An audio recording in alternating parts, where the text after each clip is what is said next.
Welcome to a special musical interview edition of Jewish Music Toronto. I'm Eli, and joining me today is Aliza Spiro. Aliza is an award-winning singer-songwriter. She's produced musical theater productions including 100 Years of Jewish Hollywood, The Wonderful World of Moshe Osher, and more.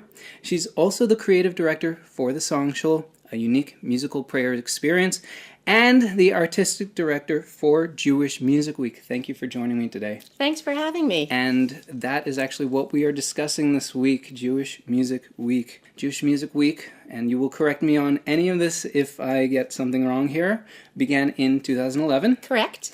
It covers a wide range of music from Jewish traditions and themes and more. Different Jewish music traditions and themes. The festival also celebrates Jewish influence outside the world of Jewish music, including Broadway, jazz, folk, and more. And events include shows, lectures, films, screenings, all held across the city from downtown to Bathurst and Steeles. Bathurst and Steeles, yes, I said that right. Yeah. I've got cards with me today because I came prepared. I guess that's a lot of information. It is. And I want to get as much information about this because I want you out there to go and see stuff from Jewish Music Week and then come year after year after year. Absolutely. Because and it's an exciting event. It is. Fantastic festival. It's a whole week. And as you were just saying, our events are all over the GTA because we don't want geography to be a reason someone can't enjoy live music. And all of our daytime events are free because we don't want finances to be a stumbling block and preventing people from coming in to enjoy Jewish music. That's fair. I was going to ask this question, basically, what is Jewish Music Week? But you've capped off a lot of that stuff. Besides those basic descriptions, is there anything that you would want to add to that, stuff that isn't necessarily online? Well, it's a really fun Jewish music festival, and we feature out-of-town talent and local talent, of which there is quite a lot. I mean, this is an amazing city, Toronto. Yeah, I've heard that before from other interviewees. Yeah, it's true. Well, think about it, just for Jewish culture. I don't know of another city that can boast 2 Jewish music festivals, 2 Jewish theater companies, a Jewish film festival, a Jewish book fair. There are so many cultural events for Jewish people and that have to do with the Jewish arts. So it's a great place. So the audience has been really responsive to all of our events. This is our 8th year for Jewish Music Week, and we just keep growing and growing. Unfortunately, or fortunately, we keep outgrowing our venues. So every year we have to find new places to put our programs. I will get to questions about that in a bit. Good. But to start with, I want to look back. So tell me a bit about the history of the festival. Basically, what was the catalyst for launching Jewish Music Week? Very interesting. When we started it, I thought it was going to be a one-time deal. In 2011, the Cantors Assembly had the international convention of their organization. Cantors Assembly is the largest organization of conservative cantors in the world. And they had their international convention here in Toronto. It was the first time that it was going to be in Canada.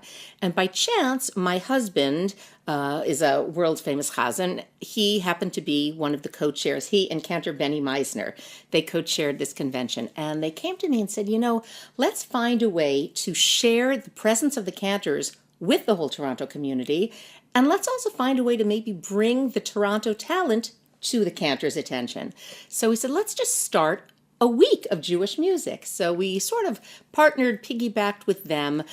We took most of the Cantors' programs and we exposed them to the whole community, and then we supplemented with more programs of our own, and we invited the Cantors, and that was it. It was supposed to be a one-shot deal in 2011, and when it was done, we said, thank you very much, it was great. And the response was, it was just overwhelmingly positive. And people said, we can't wait till next year. And we had a website, and we just got so many people contacting us that we said, okay, let's give it a shot. And the next year we applied for charitable status, and we were approved within 6 weeks. I assume that's quite quick. It is. Usually they say it takes 1 to 2 years. 6 weeks after we applied in October, and we were approved in December. So that made a big difference because we are privately funded. People just give donations, sponsors and donors. And if you can't give charitable receipts, it's really hard to finance a festival. So we became a registered charity, and that was 8 years ago, and here we are, just growing and expanding and celebrating Jewish music. So why don't you tell me about some of the biggest highlights from the past years? Oh, goodness. Okay, I know, it's a big question, but that I is bet a there's some big ones. huge question because we partner with a lot of different organizations. Our evening programs are often presented by different shuls or different organizations. So, oh my goodness. Well, Holy Blossom always comes forward with amazing events. Benny Meisner is fantastically creative. So at Holy Blossom, we've had the New England Klezmer band. They're just the top klezmer band in North America. He brought in the Shinanomi Japanese choir. They're a bunch of non-Jewish Japanese singers who sing in Hebrew out of solidarity with the Jewish people. That's just two of the Holy Blossom highlights for me. I've written shows that we've done with my husband, with Cantor Simon Spiro, and both for his old shul and now with the Song Shul. So I've always loved those shows. As you said, we did 100 Years of Jewish Hollywood, The Wonderful World of Moshe Oisher. We did The Great American Jewish Songbook. We did The Kids from Brooklyn, which was music by Neil Sedaka, Neil Diamond, Barry Manilow, and Carole King. See, that's why I didn't include that one in the list, because I know that title was so long and I would have messed it up. Absolutely. No. But so those are some of the Cantor Simon Spiro highlights. And those are always held at a major theater because they're really quite popular. Cantor Aaron Ben Susan always does a beautiful job. We bring in people from Israel. We bring in people from the U.S. We bring in people from South America. This year, we're celebrating Israel because it's Israel's 70th. So our festival's a little heavier on the Israel side of events. And both our opening night and closing night feature great Israeli music, which you would not call Israeli music. With the festival offering so many different styles and genres, basically, how do you manage to effectively balance the schedule to highlight that diversity?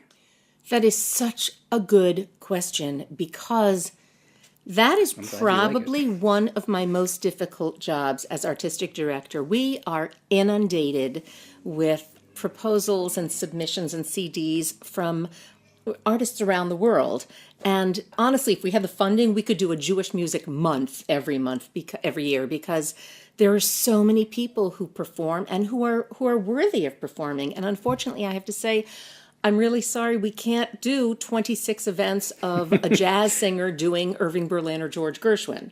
I try to limit each one of our evening concerts. Those are the major events, and those have a ticket purchase.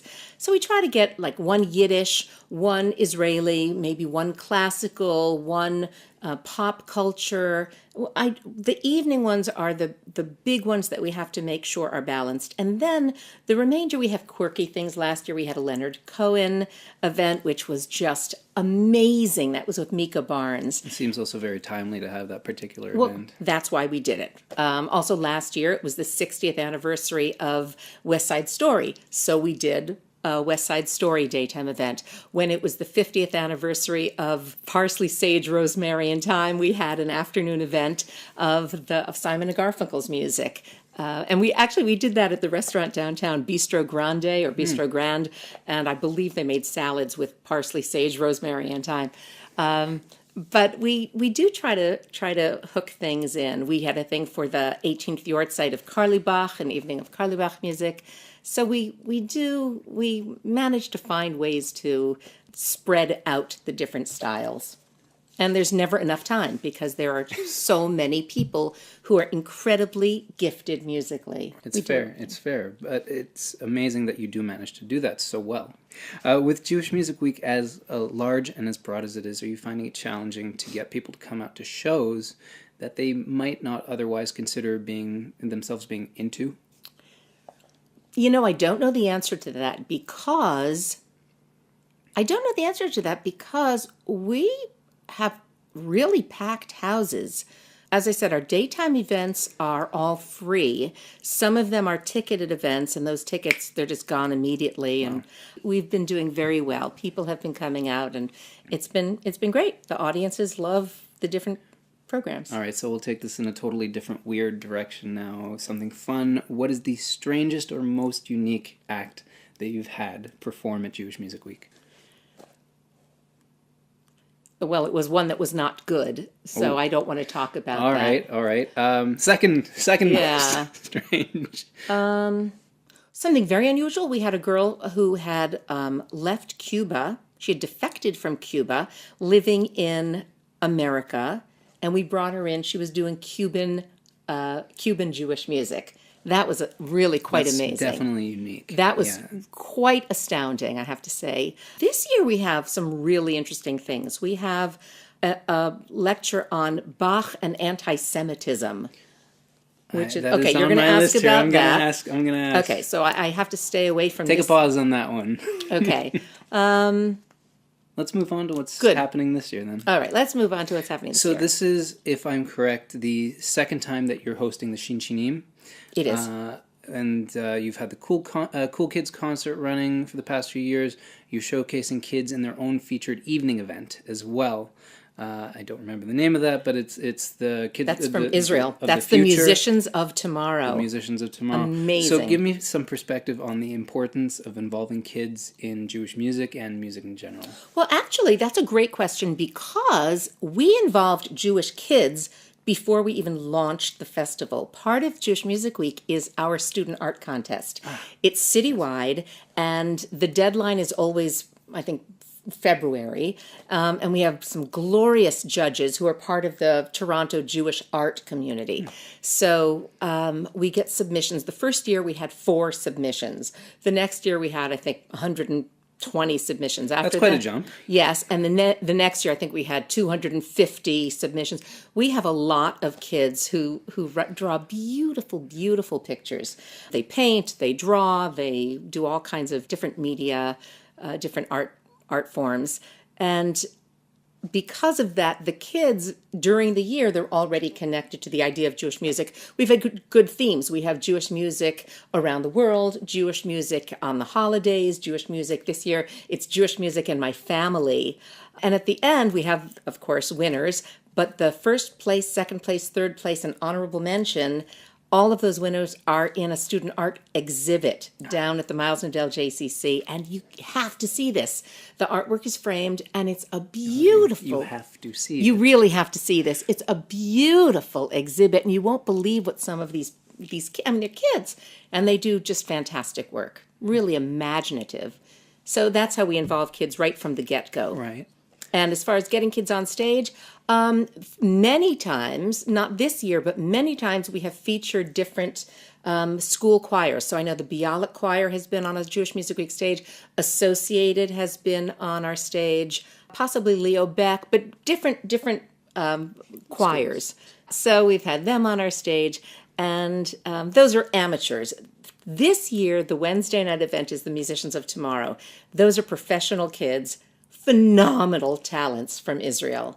And the Musicians of Tomorrow program is a great program. It's privately funded, and the kids, they're virtuosi. They're 11, 12, 13 years old, and they will knock your socks off when you hear them. So you would call these kids prodigies, I Oh, guess. absolutely prodigies. Yeah. You've got a cappella, you've got jazz, you've got klezmer, pop music created by Jewish singers and songwriters. You've got Middle Eastern, folk, tango. I can go on and on and on. What are some of the shows that you are most looking forward to this year? Of course, I'm most looking forward to all of the evening concerts. Opening night is going to be insane. It's down at Lula Lounge. We're bringing in music from the Blue Desert. That's Yossi Fine, who is a world famous. He's a bass player, and he's read about Yossi Fine. He's played with Lou Reed and John Schofield, and he's a huge music producer in Israel now, and he's got Grammys and awards, and he's the guy. So he's coming with Ben Ailon, who is a world-class drummer percussionist, and they've created a new sound. We call it the new exotic sound of Jerusalem, and that's at Lula Lounge the opening night. The second night is a great concert at Beth Tikva. It's a Yiddish Liedl. It's Yiddish Broadway. And that's a good example of our local talent. We have Mitch Smolkin and Cantor Tibor Kavari and others. Yes, I noticed he was featured in the picture for this year. Yeah. Well, Beth Tikva has a wonderful music program. They always do really, really nice events, nice musical events. We're always proud to partner with them for Jewish Music Week. They have great imagination. You've done quite a few events at Lula Lounge in the past, haven't you? Yeah, we like Lula Lounge, and I'll tell you why. We always have, because we partner with synagogues that use Jewish Music Week for fundraising, by the way. They get a lot of publicity, a lot of exposure through Jewish Music Week, so it brings in a larger audience. Because we partner with so many synagogues, I think there's like a cool factor that's missing. Young people don't want to go see a show at a synagogue. Is that also why the big shows are there in Toronto Centre for the Arts? And No, the big show that's at the Toronto Centre for the Arts is there because it belongs there. That's Cantor Simon Spiro. He's sometimes at the Toronto Centre for the Arts. He's been at the St. Lawrence Centre as well. He's been at Glenn Gould. He places the event in the right theatre. He's been at the George West End. He's been at the Lyric Theatre there. It really depends. He's a real showman and has amazing experience with these huge spectacles. So that's why he just places his event where it belongs. But Lula Lounge, it's a young person's club. And it's a very hip club, very just fun, lively, young. So I think people who might not ordinarily go see a concert at a synagogue would say, oh, Lula Lounge, well, that's kind of cool. Let me go there. And it has a draw to it. It has a great draw. We love working with them. It's a fantastic sound man, and it's a good vibe. The room has a nice feel to it. You mentioned all these people coming in, and people from local. Who else is coming in from out of town? We have people coming in from all over, but on Tuesday night, we have a wonderful concert at Beth Shalom. It's called Crossroads Tradition Re-Envisioned, and 613 is coming in. They're a phenomenal a cappella group. I am familiar with them. I very much enjoy their parody videos. I think everybody knows 613. So we have the Ruach Singers, and we have other guests.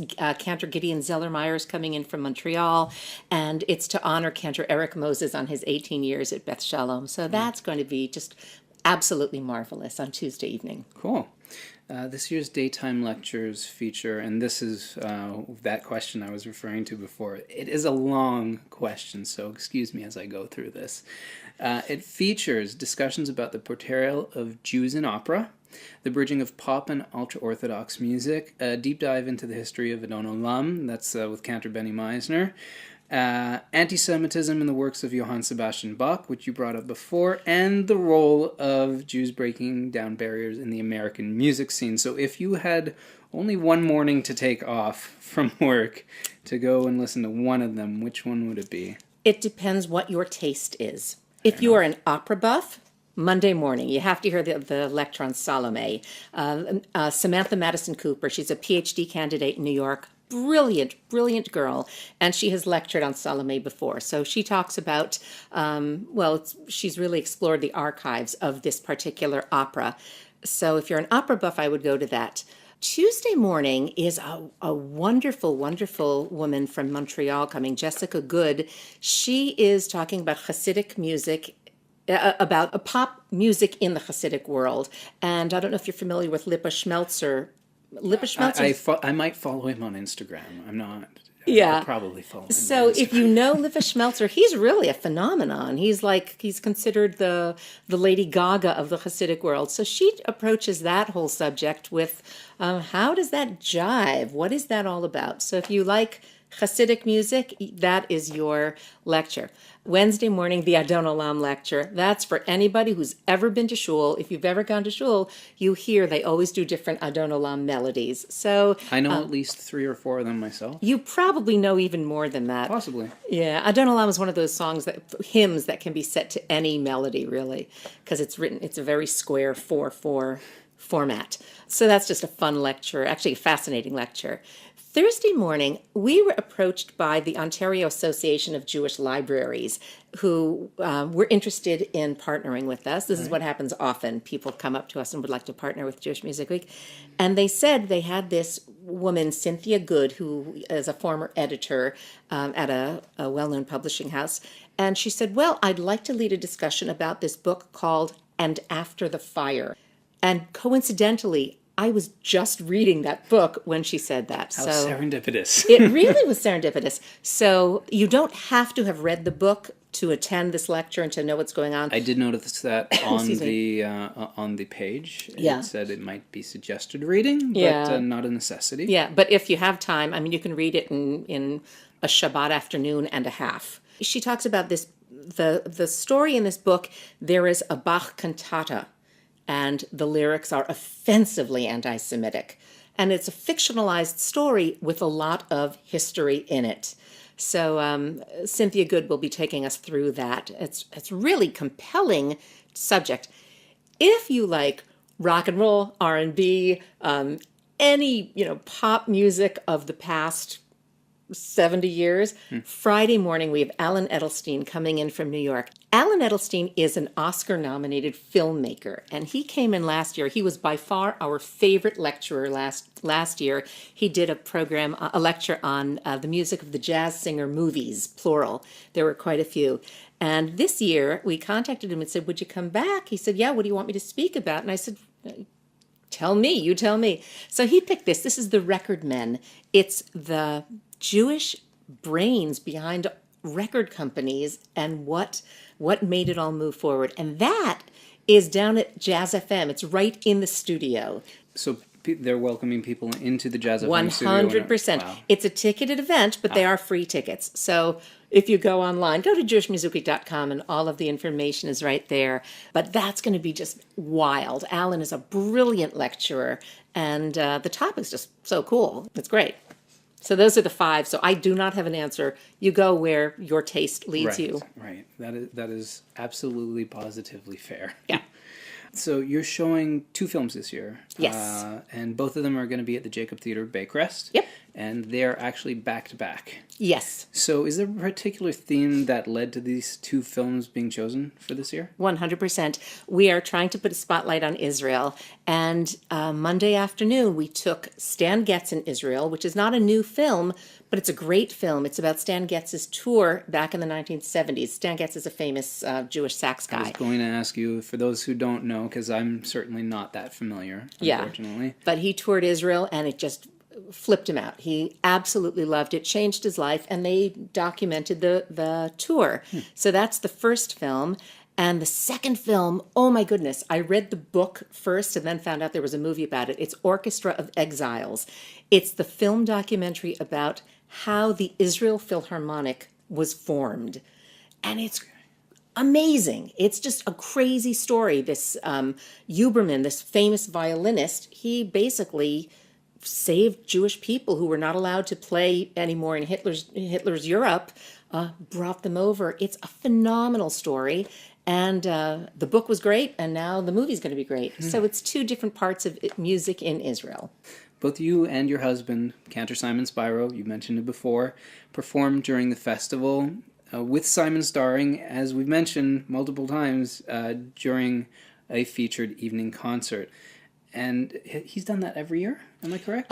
He has done that every year. He puts together huge shows. I think since the second year, I have written his show for him, and it's been very good. It's been wonderful. And you do your own shows as well. And this year you've got Aliza Live. I'll tell you the secret. When you see me doing something, a lecture or a performance, it's because we have no budget.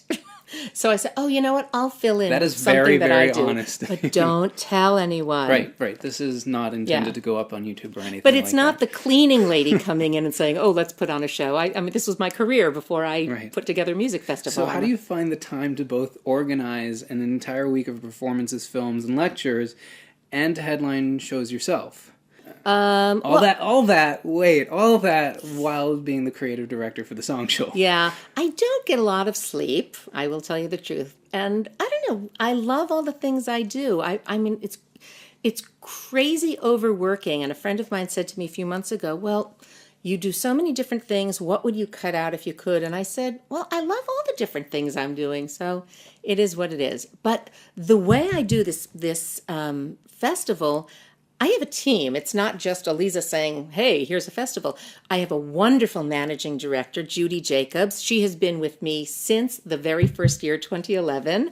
I have a wonderful other partner, Rosette Rutman. She is our treasurer, but she does a million more things than just treasurer.